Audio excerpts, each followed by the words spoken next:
யார் வந்திருக்கிறா, இது எதுக்கு வந்திருக்கிறார், இவர் என்னத்தை கொண்டு வர வந்தார், இவருடைய செய்தி என்ன, இது என்ன அர்த்தம்ன்றதே அவங்களுக்கு விளங்க மாட்டேன். நீர் என்ன அடையாளத்தை காமிப்பீர், நீ என்ன பெருசா, நம்ம நேரத்துக்கு நாங்கள் விசுவாசிக்கணும், மோசை எப்படி பண்ணார், நீ என்ன பண்ணீர் அப்படின்னு இப்படி தான் கேட்டுட்டு இருக்கிறாங்களே ஒழிய அடையாளம் காண்பியும் அதை காண்பியும் இதை காண்பின்றாங்க.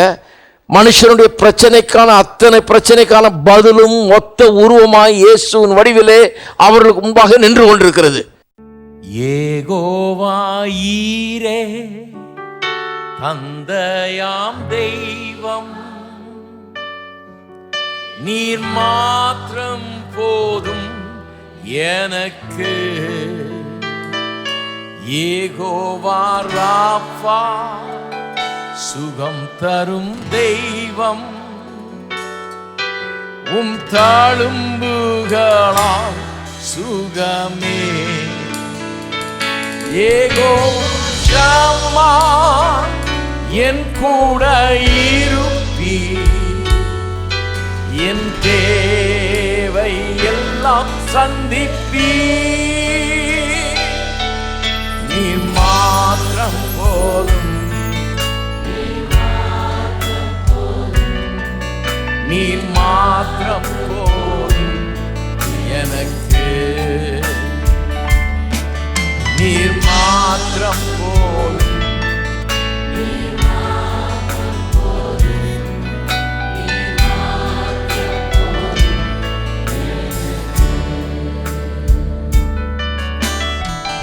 யெகோவா எலோயி சிருஷ்டிப்பின் தேவனே,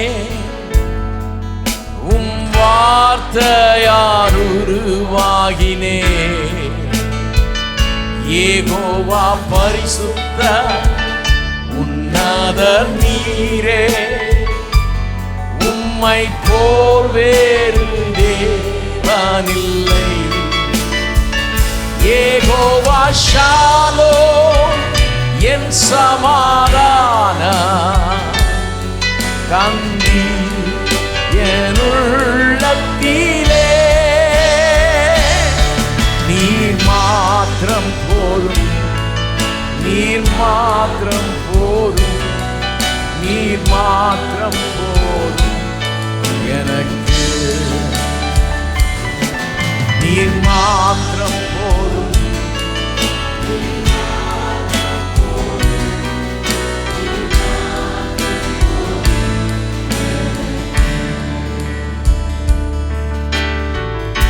இயேசுவே நீரே என் ஆத்ம நேச, என் மேலே அன்பு கூர்ந்தி எம்மையே மீட்க.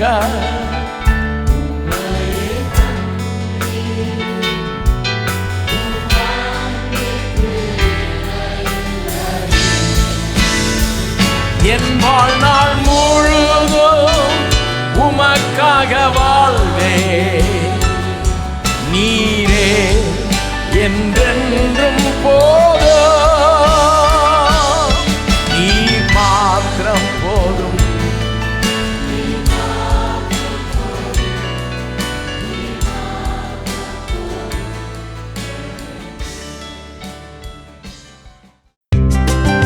போதகர் சாம் செல்லத்துறை அவர்கள் நடத்தும் பூரண சுவிசேஷ வேதாகம கல்லூரியில் ஊழிய பயிற்சி பெற உடனே விண்ணப்பிக்கவும்.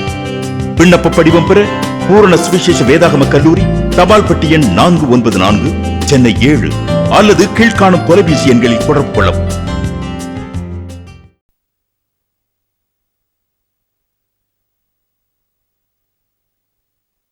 லூக்கா 17:20-21 ஆகிய வசனங்கள். தேவனுடைய ராஜ்யம் எப்பொழுது வரும் என்று பரிசேயர் அவரிடத்தில் கேட்டபொழுது அவர்களுக்கு அவர் பிரதியுத்தரமாக, தேவனுடைய ராஜ்யம் பிரத்யட்சமாய் வராது, இதோ இங்கே என்றும் அதோ அங்கே என்றும் சொல்லப்படுவதற்கும் ஏது வராது. இதோ தேவனுடைய ராஜ்யம் உங்களுக்குள் இருக்கிறதே என்றார். உங்களுக்குள் இருக்கிறதேங்கிறார். அப்ப பரிசேயர்களோட பெரிய சந்தேகம் பாருங்க. இவ்வளோ நல்ல வேதத்தில் ஊர்னவங்க, எல்லாத்தையும் அறிஞ்சவங்க, அவங்களுக்குள்ளே இவ்வளோ பெரிய சந்தேகம். தேவனுடைய ராஜ்யம் வந்துருச்சு, அங்கே அது இயங்கி கொண்டிருக்கிறது, ஆனால் எப்படி அது இயங்குகிறது, எப்படி வந்துச்சு, என்ன பண்ணுது அதுன்றதை பற்றி உங்களுக்கு ஒன்றுமே தெரியவில்லை. இன்னும் சில உதாரணங்களை காண்பிக்கிறேன். யோவான் எழுதின சுவிசேஷம் 6ஆம் அதிகாரத்துக்கு திருப்போம். யோவான் 6:27 வசனத்திலிருந்தே வாசிக்கிறேன் பாருங்க. அழிந்து போகிற போஜனத்திற்காக அல்ல, நித்திய ஜீவன் வரைக்கும் நிலைக்கிற போஜனத்துக்காகவே கிரியை நடப்பியுங்கள். சொல்றாரு, என்னத்துக்கு வந்திருக்கீங்கன்னு எனக்கு தெரியுது. நேற்று மீனும் அப்பமும் சாப்பிட்டீங்க, இந்த அழிந்து போகிற போஜனத்துக்காக கிரியை நடப்பித்திருங்க. இவ்வளோ கடல் கடந்து வந்திருக்கிறீங்க, படகுல ஏறி இவ்வளோ வேகமாக ஓடி வந்திருக்கிறீங்க. ஆனால் நித்திய ஜீவன் வரைக்கும் நிலைக்கிற போஜனத்துக்காகவே கிரியை நடப்பியுங்கள். அது மனுஷகுமாரன் உங்களுக்கு கொடுப்பார். அவரை பிதாவாகிய தேவன் முத்தரித்திருக்கிறார் என்றார். அப்பொழுது அவர்கள் அவரை நோக்கி, தேவனுக்கு ஏற்ற கிரியைகளை நடப்பிக்கும்படி நாங்கள் என்ன செய்ய வேண்டும்? அதாவது நித்திய ஜீவன் வரைக்கும் நிலைச்சிருக்கிற கிரியை செய்யுங்க, இப்படி அழிஞ்சு போகிற அப்பத்துக்காக ஓடுற கிரியை இல்லைன்னு சொன்னார் இல்லையா. உடனே அவங்க சொல்கிறாங்க, சரி சரி நாங்கள் செய்கிறோம், என்ன செய்யணும் சொல்லுங்கள். நித்திய ஜீவன் வரைக்கும் நிலைத்திருக்கிற கிரியைன்னு சொல்கிறீங்க, நாங்கள் என்ன செய்யணும், அப்படி என்ன செய்யணும்? இயேசு அவர்களுக்கு பிரதியுத்தரமாக 29, அவர் அனுப்பினவரை நீங்கள் விசுவாசிப்பதே தேவனுக்கு ஏற்ற கிரியையாக இருக்கிறது என்றார். அவங்க நினச்சாங்க ஒரு பெரிய லிஸ்ட்டு கொடுப்பாருன்னு, இதெல்லாம் செய், இப்படி இப்படி எல்லாம் பண்ணு, அங்கே போ இங்கே போ, இதை கொண்டா அதை கொண்டா, அப்படி பண்ணு இப்படி பண்ணு அப்படின்னு சொல்லுவார்னு நினச்சாங்க. கடைசியில் பார்த்தா ஒன்றுமே இல்லை. அவர் இவங்க என்ன நினச்சாங்க, போய் இதெல்லாம் பண்ணு, போய் இப்படியெல்லாம் செஞ்சு முடிச்சுட்டு வா, இத்தனை நாள் உபவாசம் கடை, தாடிய வலை எல்லாம் பண்ணு அப்படின்னு சொல்லுவாருன்னு நினச்சாங்க. கடைசியில் பார்த்தா அவர் சிம்பிளாக முடிச்சிட்டாரு. அவர் அனுப்பினவரை நீங்கள் விசுவாசிப்பதே தேவனுக்கு ஏற்ற கிரியாக இருக்கிறது. என்ன செய்யணும்னு கேட்டால், என்ன விசுவாசிங்க அவ்வளோதான்றாரு. அவங்களுக்கு சீன் ஆயிடுச்சு. என்ன இவ்வளோ பெரிய விவகாரம் பெருசாக என்னமோ செய்ய சொல்வார்னு பார்த்தா கடைசியில் இவரை விசுவாசிக்கணுமா அவ்வளோதானா அப்படிங்கிறாரு. இவர் என்னத்தை பெருசாக விசுவாசிக்கிறது அப்படின்ட்டு அவங்க கேட்குறாங்க. அப்புறம் தான் அதற்கு அவர்கள் 30ஆம் வசனம், அப்படியானாலும் உம்மை விசுவாசிக்கும்படிக்கு நாங்கள் காணத்தக்கதாக நீர் என்ன அடையாளத்தை காண்பிக்கிறீர், என்னத்தை நடப்பிக்கிறீர்? உண்மை விசுவாசிக்கணும், நீ யார் பெரியதா, உண்மை என்னத்தை விசுவாசிக்கிறது, ஏதாவது ஒரு அடையாளத்தை காண்பியும் அப்படின்றாங்க. அப்புறம் சொல்கிறாங்க, வானத்திலிருந்து அவர்களுக்கு அப்பத்தை புசிக்க கொடுத்தார் என்று எழுதியிருக்கிறபடி நம்முடைய பிதாக்கள் வனாந்தரத்திலே மன்னாவை புசித்தார்களே என்றார்கள். இயேசு அவர்களை நோக்கி, வானத்திலிருந்து வந்த அப்பத்தை மோசே உங்களுக்கு கொடுக்கவில்லை. அவங்க என்ன சொல்கிறாங்க, மோசையாவது அதை பண்ணியிருக்கிறாரு, வானத்திலேருந்து அப்பத்தை மன்னாவை கொண்டாந்து கொடுத்தாரு, நீர் என்ன கொடுத்தீரு அப்படின்றாங்க. சொல்ல, மோசே கொடுக்கல, என் பிதாவோ வானத்திலிருந்து வந்த மெய்யான அப்பத்தை உங்களுக்கு கொடுக்கிறார் என்று மெய்யாகவே மெய்யாகவே உங்களுக்கு சொல்லுகிறேன். வானத்திலிருந்து இறங்கி உலகத்துக்கு ஜீவனை கொடுக்கிற அப்பமே தேவன் அருளிய அப்பம் என்றார். அப்பொழுது அவர்கள் அவரை நோக்கி, ஆண்டவரே இந்த அப்பத்தை எப்போதும் எங்களுக்கு தர வேண்டும் என்றார்கள். இயேசு அவர்களை நோக்கி, ஜீவ அப்பம் நானே. எல்லாம் பாருங்க, அங்கே தான் வருது. கடைசியில் இவங்க எங்கே மேலேருந்து உழுன்னு பார்க்குறாங்க, வந்துருச்சுப்பான்றார், தான் நின்றுட்டு இருக்கிறேன் நான் எதிர்க்கின்றார். ஜீவ அப்பம் நானே, என்னிடத்தில் வருகிறவன் ஒரு காலம் பசி அடையான், என்னிடத்தில் விசுவாசமாக இருக்கிறவன் ஒரு காலம் தாகமடையான்றார். என்ன, ஏன் இதை வாசித்தேன்னா விளங்க மாட்டேங்குது, யாருக்குமே விளங்க மாட்டேங்குது. யார் வந்திருக்கிறா, இது எதுக்கு வந்திருக்கிறார், இவர் என்னத்தை கொண்டு வர வந்தார், இவருடைய செய்தி என்ன, இது என்ன அர்த்தம்ன்றதே அவங்களுக்கு விளங்க மாட்டேன். நீர் என்ன அடையாளத்தை காமிப்பீர், நீ என்ன பெருசா, நம்ம நேரத்துக்கு நாங்கள் விசுவாசிக்கணும், மோசை எப்படி பண்ணார், நீ என்ன பண்ணீர் அப்படின்னு இப்படி தான் கேட்டுட்டு இருக்கிறாங்களே ஒழிய அடையாளம் காண்பியும் அதை காண்பியும் இதை காண்பின்றாங்க. மனுஷனுடைய பிரச்சனைக்கான அத்தனை பிரச்சனைக்கான பதிலும் ஒத்த உருவமாய் இயேசுவின் வடிவிலே அவர்களுக்கு முன்பாக நின்று கொண்டிருக்கிறது. இவர்கள் கேட்டுக்கொண்டிருக்கிற கேள்விகளுக்கெல்லாம் பதில் எதிர்க்க நின்றுட்டு இருக்கு. ஆனால் அவங்களுக்கு புரியல, என்ன அடையாளத்தை காண்பிப்பீர் என்று கேட்கிறார்கள். இதுதான் பிரச்சனை பாருங்க. பரிசேயருக்கு அன்னைக்கு புரியல, தேவனுடைய ராஜானா ஏதோ பெருசாக வரும்னு யோசிச்சுட்டு இருக்கிறாங்க. அவர் சொல்றாரு, அது உங்களுக்குள் இருக்கிறதே, உள்ள நடக்கிற விஷயம் பார்த்து வெளியே நடக்கிறது இல்லை, வெளியே இருக்கிற பிரம்மாண்டம் இல்லை, இது உள்ள நடக்கிற ஒரு காரியன்றாரு. இவங்களும் அதே மாதிரி தான், மோசே அப்படி பண்ணார் இப்படி பண்ணார், நீர் என்ன பண்ணீர் அப்படின்றாங்க. எங்கே அந்த அப்பம், அந்த அப்பத்தை எங்களுக்கு தாரோன்றாங்க. சொல்கிறாரு, தான் நிற்கிறேன்னு, நான் தான் வந்திருக்கிறேன், இதுதான் ஜீவ அப்பம்ன்றாரு. அவங்களுக்கு புரியல, என்ன இவர் என்ன இப்படி பேசிகிட்டு இருக்கிறாரு, இவர் எதை கொடுக்க வந்தார், யார் இவர், என்ன பண்ண வந்தார்ன்றது விளங்கிக்கிறது தான் பெரிய கஷ்டமாக இருக்குது. யோவான் 18ஆம் அதிகாரத்துக்கு திருப்புவோம், 33 இருந்து. அப்பொழுது பிலாத்து மறுபடியும் அரண்மனைக்குள் பிரவேசித்து இயேசுவை அழைத்து, நீ யூதருடைய ராஜாவா என்று கேட்டான். பிலாத்துக்கு முன்னால் என்கொயரி கொண்டாடுறாங்க இயேசுவை. பிலாத்து கேட்குறான், நீ யூதருடைய ராஜாவா? இயேசு அவனுக்கு பிரதித்திரமாக, நீரா இப்படி சொல்லுகிறீரா அல்லது மற்றவர்கள் என்னை குறித்து இப்படி உமக்கு சொன்னார்களா என்றார். பிலாத்து பிரதித்திரமாக, நான் யூதனா? உன் ஜனங்களும் பிரதான ஆசாரியரும் உன்னை என்னிடத்தில் ஒப்பு கொடுத்தார்கள், நீ என்ன செய்தாய் என்றான். இயேசு பிரதித்திரமாக, இப்ப கவனிங்க, என் ராஜ்யம் இவ்வுலகத்துக்குரியதல்ல. என் ராஜ்யம் இவ்வுலகத்துக்குரியதானால் நான் யூதரிடத்தில் ஒப்பு கொடுக்கப்படாதபடிக்கு என் ஊழியக்காரர் போராடி இருப்பார்களே. இப்படி இருக்க என் ராஜ்யம் இவ்விடத்திற்குரியதல்ல என்றார்.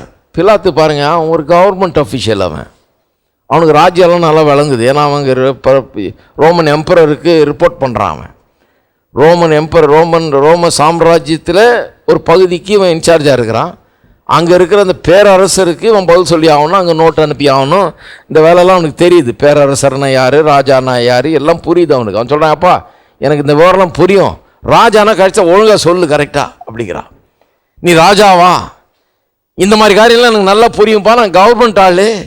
நீ ராஜாவாக இருந்தால் ராஜான்னு சொல்லல, என்ன உனக்கு பிரச்சனை?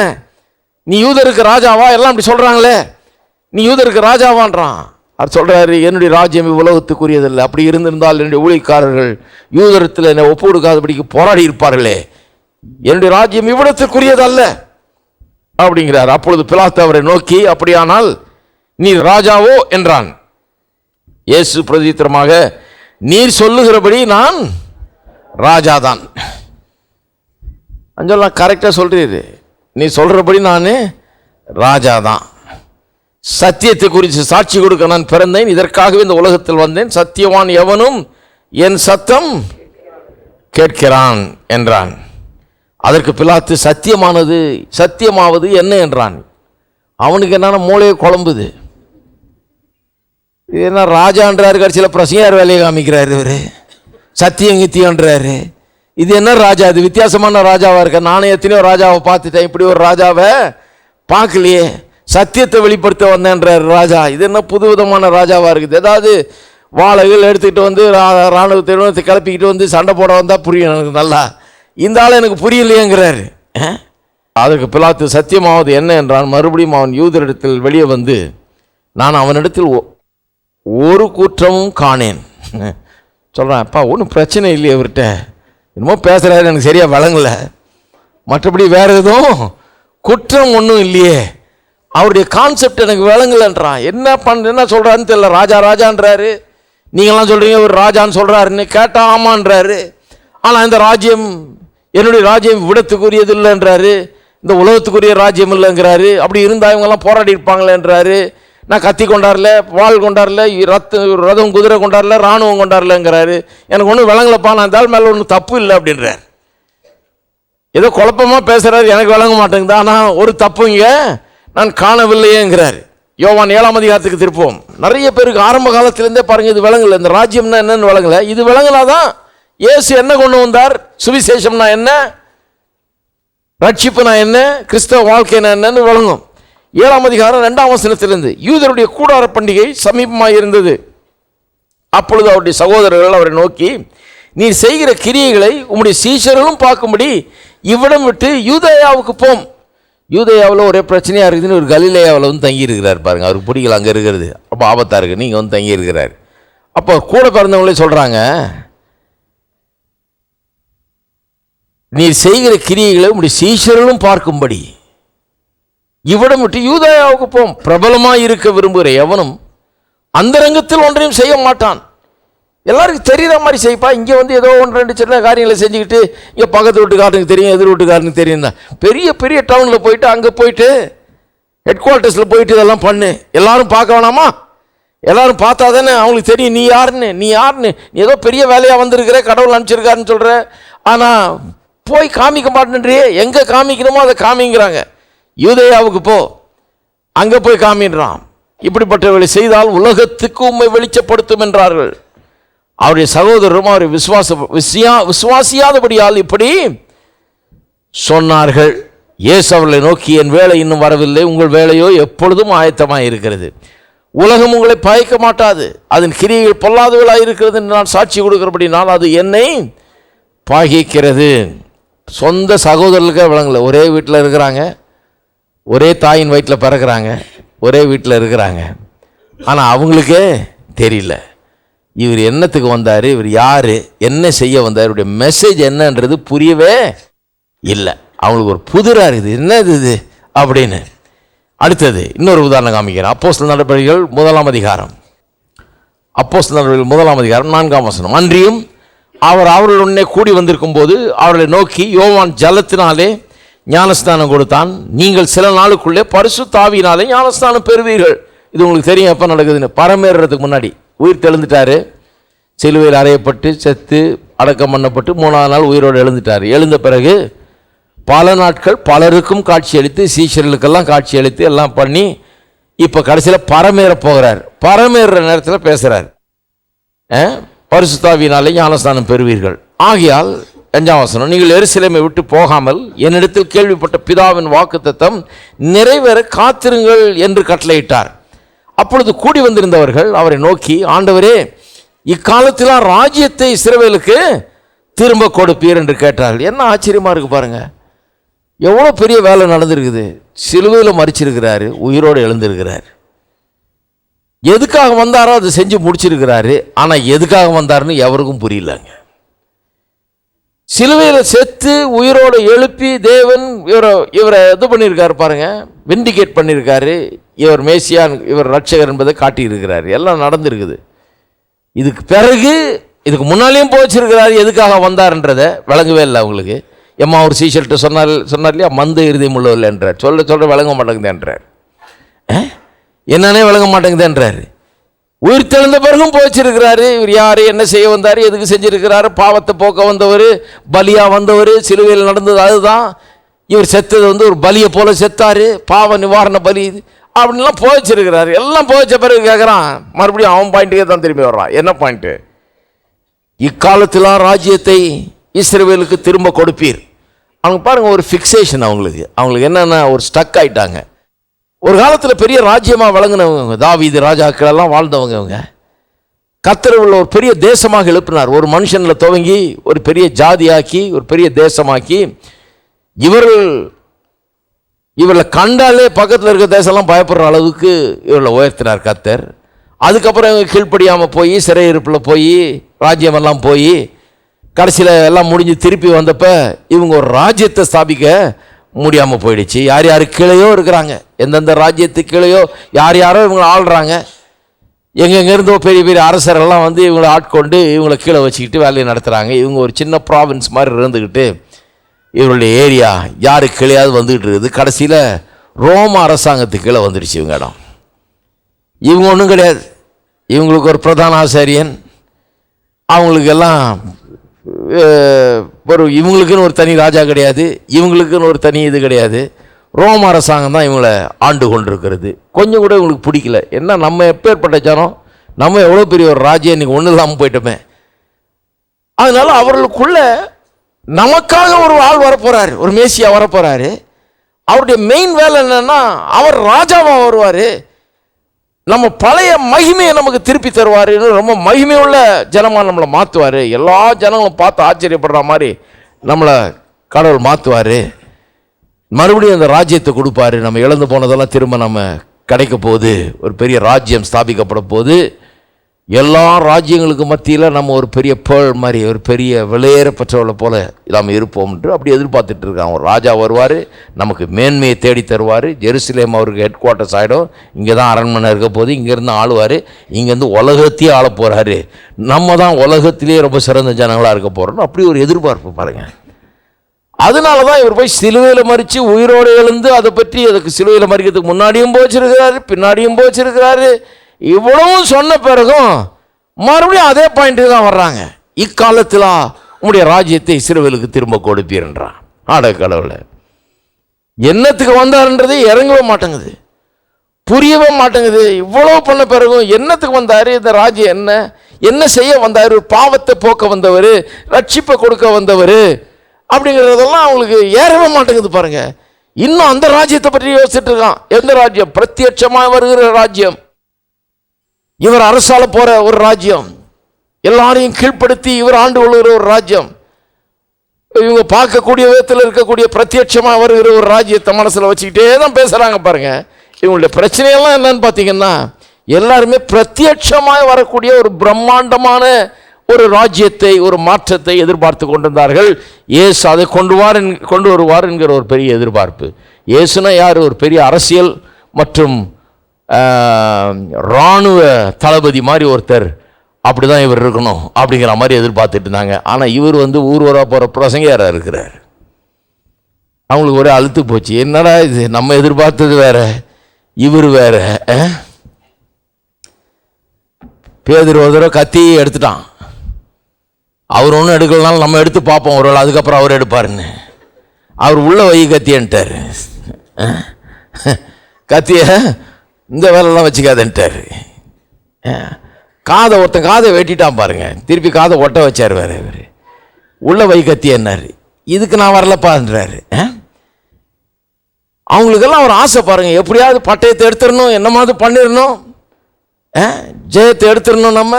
இவங்கெல்லாம் நம்மளை இது பண்ணிகிட்டு இருக்கிறாங்க, நம்மளை ஒரு அடிமை மாதிரி நடத்திட்டு இருக்கிறாங்க. நம்ம இதெல்லாம் மேற்கொண்டணும்னு ஒரு வாஞ்சையில் அவங்களுக்கு கண்ணே மறைக்கப்பட்டு ஒரு போகிற மாதிரி ஆயிடுச்சு பாருங்க. கண்ணு பார்க்க முடியல. இவர் எதுக்காக வந்தார்? ரட்சிக்க வந்தவர், ரட்சகர், பாவத்தை போக்க வந்தவர். இவர் சிலுவையில் செய்தது என்ன? ஏன் மரித்தார்? ஏன் அடக்கம் பண்ணப்பட்டார்? ஏன் உயிரோடு எழுந்தார்? இந்த காரியங்களெல்லாம் அவர்களுக்கு உடனே புரிந்து கொள்ள முடியல. லேஸில் விளங்க மாட்டேங்குது. திரும்ப திரும்ப அதே சப்ஜெக்டுக்கு தான் போகிறாங்க. இவரை ராஜாவாக பாத்திரணும், ராஜாவாக ஆக்கிடணும் தான். அதனால தான் பாருங்கள், 5 அப்பம் 2 மீனை வச்சு போஷித்தார் பாருங்கள். போஷித்த பிறகு அந்த ஜனம் ஒரு கூட்டம்லாம் வச்சு இவரை பிடிச்சி கொண்டு போய் ராஜாவாக உட்கார வச்சிடலான்னு வந்தாங்க. ஓடிய போயிட்டார் இவர். அவங்கள்ட்ட தப்பிச்சு போக வேண்டியதாக இருந்துச்சு. ஏன்னா அவ்வளோ பெரிய ஒரு அவசரம் அவங்களுக்கு. இவர் தான் இருக்கணும். 5 அப்பம் 2 மீனை 5000 பேருக்கு போச்சாரே, எவன் பண்ணுவான் அது? இவர் தான் அந்த பெரிய ராஜாவாக இருக்கணும், இவரை கொண்டு போய் உட்கார வச்சுருவோம் எருசலேம்லன்னு வர்றாங்க. இவர் தப்பிச்சு ஓடிட்டார். ஏன்னா பிரத்யட்சமாய் வராது. பிரத்யட்சமாய்னா பார்க்குற மாதிரி அந்த பிரம்மாண்டத்தோடு அப்படி வராது இந்த ராஜ்யம். அதை முதல்ல புரிஞ்சுக்கணும். அதைத்தான் ஆரம்பத்திலேருந்து புரிந்து கொள்ள முடியவில்லை ஜனங்க. சென்னையில் சாம்பி செல்லத்துறை நடத்தும் போதகர்கள் கருத்தரங்கு 2017 பிப்ரவரி 15, 16, 17 ஆகிய நாட்களில் நடைபெற உள்ளது. இடம் அப்போஸ்தல ஐக்கிய சபை, சென்னை. நேரம் காலை 9 மணி முதல் மாலை 5 மணி வரை. இக்கருத்தரங்கில் செய்திகள் தமிழில் மட்டுமே வழங்கப்படும். இக்கருத்தரங்கில் கலந்து கொள்ள பதிவு கட்டணம் ரூபாய் 700 செலுத்தி முன்பதிவு செய்தல் அவசியம். மேலும் விவரங்களுக்கு உடனே தொடர்பு கொள்ளவும்.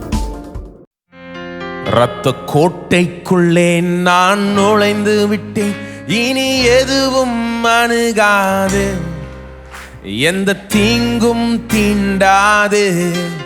இரத்த கோட்டைக்குள்ளே நான் நுழைந்து விட்டேன், இனி எதுவும் அணுகாது, எந்த தீங்கும் தீண்டாது. இரத்த கோட்டைக்குள்ளே நான் நுழைந்து விட்டேன், இனி எதுவும் அணுகாது, எந்த தீங்கும் தீண்டாது. இரத்த கோட்டைக்குள்ளே நான் நுழைந்து விட்டேன், இனி எதுவும் அணுகாது, எந்த தீங்கும் தீண்டாது. நேசரின் ரத்தம் என் மேலே நெருங்காது சாத்தான். நேசரின் ரத்தம் என் மேலே நெருங்காது சாத்தான். பாசமாய் சிலுவையில் பலியானார், பிசாசை வென்று விட்டார். பாசமாய் சிலுவையில் பலியானார், பிசாசை வென்று விட்டார். இரத்த கோட்டைக்குள்ளே நான் நுழைந்து விட்டேன், இனி எதுவும் அணுகாது, எந்த தீங்கும் தீண்டாது. கோட்டைக்குள்ளே நான் நுழைந்து விட்டேன், இனி எதுவும் அணுகாது, எந்த தீங்கும் தீண்டாது. தேவனே ஒளியும் மீட்புமானா யாருக்கு அஞ்சிடுவே? தேவனே ஒளியும் மீட்புமானா யாருக்கு அஞ்சிடுவே? அவரே என் வாழ்வின் பலனானா யாருக்கு பயப்படுவே? அவரே என் வாழ்வின் பலனானார், யாருக்கு பயப்படுவேன்? கோட்டைக்குள்ளே நான் நுழைந்து விட்டேன், இனி எதுவும் அணுகாது, எந்த தீங்கும் தீண்டாது.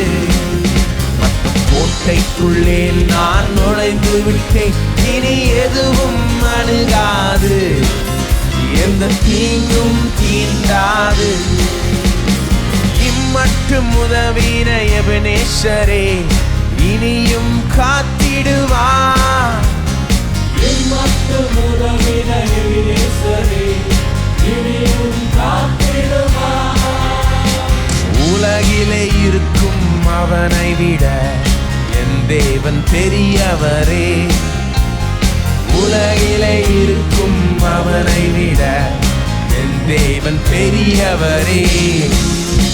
கோட்டைக்குள்ளே நான் நுழைந்து விட்டேன், இனி எதுவும் அணுகாது, எந்த தீங்கும் தீண்டாது. கோட்டைக்குள்ளே நான் நுழைந்து விட்டேன், இனி எதுவும் அணுகாது, எந்த தீங்கும் தீண்டாது.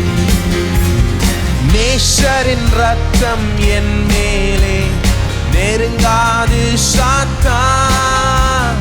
நேசரின் ரத்தம் என் மேலே நெருங்காது சாத்தான். பாசமாய் சிலுவையில் பலியானார், பிசாசை வென்று விட்டார். பாசமாய் சிலுவையில் பலியானார், பிசாசை வென்று விட்டார். கோட்டைக்குள்ளே நான் நுழைந்து விட்டேன், இனி எதுவும் அணுகாது, எந்த தீங்கும் தீண்டாது. கோட்டைக்குள்ளே நான் நுழைந்து விட்டேன், இனி எதுவும் அணுகாது, எந்த தீங்கும்